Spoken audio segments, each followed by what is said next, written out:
Hello friends, नमस्कार। जय Jagannath. Manorama recipe रे आपण मानकु स्वागत करुची। आज मु आपण मानक सहित अटारे तैयारी बिस्कुट प्रस्तुत करी देखेबी। आज रेसिपीटी जदि आपण मानकु भल लागे गोटे सुंदर कमेंट दबा सहित चैनल को सब्सक्राइब करबा पई जमार भी भूलिबेनी। ताहले चलंतु डेरी न करी रेसिपीटी को स्टार्ट करबा। सेति पे देखंतु मु गोटे गिना नेची, एथिरे आधा गिना मु नेची चीनी आ आधा गिना एठी नै गली पानी।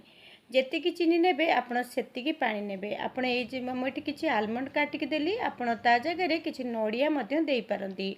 जेतिकी चीनी नेथिबे तार अधा रिफाइन तेल किंबा डालडा घिओ बा गुआ घिओ जहाँ आपण पाखे थिबा आपण ऐड कर नेबे। किछि गुजराती गुंड दबा आ एठी गोटे चुटकी आपण लूण मध्य ऐड कर नेबे। तापर एठी दे दियंतु गोटे चामच धळा राशि, जदि अछि दियंतु नहले स्किप करि पारंती। देकी ताकू आमे भल भाबरे एठी मिसई नबा। सबो जिनस को टिके भल भाबरे मिसई नेबे। मिसई नेला परे आमे बे सेथिरे ऐड करिबा अटा। जो गिनारे आमे चीनी आउ पानी नेइथिले सेई गिनारे मु 2 गिना अटा एठी ऐड कली। अटाटी को दबा जेतिकी आपण चीनी नेइथिले तार अधा आपण एठी सुजी नेबे। सुजी नहीं कि ताकू आमे भल भाबरे एठी मिसई नबा। एटी देखंतु मु 2 चम्मच मिल्क पाउडर ऐड कली। अब एटा ऑप्शनल, आपण चाहिले ऐड करिवे नहले आकु स्किप करि पारंती। जदि मिल्क पाउडर दबा पई चाहू नथिबे ताले एटी आपण जेतिकी मु पानी नेइथिले आधा गिना, आपण आधा गिना एटी खीर नै जिवे। किंतु मेजरमेंट आपण सेम ही रखिबे, बेसी रखिबेनी। बेसी रखिले हमर एटी अटाटी पानिया हे जिवो आ बिस्कुटी आमर जमा भी खास्ता बनिबनी। एइथिरे आपण आ जमा पानी न देई ताकू एटी भल भाबरे चकड़ी नेबे। सेई जगाटी मते टिके छोट लागिला, सेतिपे मु ताकू थाली की काढी एमती भल भाबरे ताकू मिसई नउची। आपण ए प्रोसेस रे अल्प अल्प करी अटाटी को टिके चकड़ी नेबे। अटाटी टिके हार्ड लागिबो। आपण किंतु पानी जमा भी ऐड करबिनी, सेमती ही आपको अटार चकड़ाटी दरकार। आपण एमती ही अटाटी को चकड़ी नेई ताकू भल भाबे एमती गोटे बाइंडिंग कर देबे आ घोड़नी दे 5 मिनिट खंडे छाड़ देबे। 5 मिनिट परे आपण घोड़नी काढिबे आउ टिके ताकू भल भाबरे एमती मिसई नेबे। एबे देखंतु मु भांगी की देखौची, अटाटी आपणकर एमती हवा ही दरकार। बस एमिति ही अटा थिबो, हाथ रे ताकू भल भाबरे एमती टिके गोल कर नेबे। हाथ रे ही करिवे, हाथ रे ताकू एमती भल भाबरे गोटे शेप दे देबे। बेलना पेटरे ताकू देई आमे एबे बेली नबा। चारिकर फाटिबो, सेति पे आपण जमा व्यस्त हेबेनी। चारिकड़ जदि फाटिबो आपण जानिबे आपणकर ए चकड़ाटी पूरा परफेक्ट बनीची।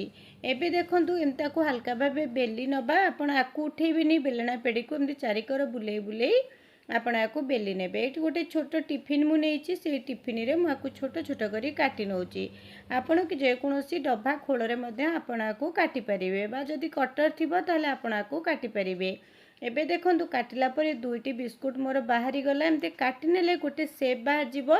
जदि काटबा पई चाहू नथिबे, छोट छोट बॉल करी ताकू टिके प्रेस करी नेबे आउ आपण करी नेबे। देखंतु सेही प्रोसेस रे मु सबु गुडी कठी बेली नेची। हमर सबु बिस्कुट गुडी कठी बेला सरी गलानी। ताहले चालंतु ए बिस्कुट गुडी को तेल रे छाणी दबा।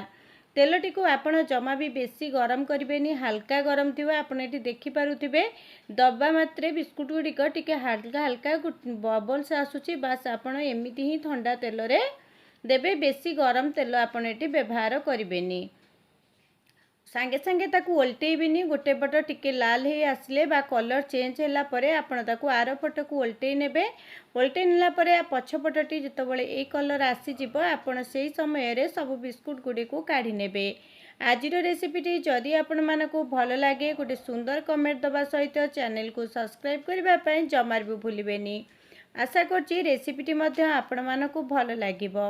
एही प्रोसेस रे देखंतु सबु बिस्कुट गुडी का आमे बनै नबा। आउ एही बिस्कुट को आपण घरे प्रस्तुत करी मास मास पर्यंत मध्ये घरे रखी खाई परिबे।